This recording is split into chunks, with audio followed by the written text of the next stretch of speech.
Девочки, всем привет! Как у вас дела? Сегодня решила приготовить зелень для зеленого борща на заморозку. Смотрите, обычно я отдельно петрушку замораживала, отдельно щавель, а здесь решила сделать готовый набор. В одном пакете 1 пучок петрушки, 1 пучок укропа, 2 пучка щавеля и 1 пучок зеленого лука.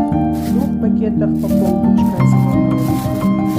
Я делаю зеленый борщ с фрикадельками и с зажаркой, отдельно с луком, с морковкой. Получается очень-очень вкусно. Ну, показывать не стала, что тут показывать.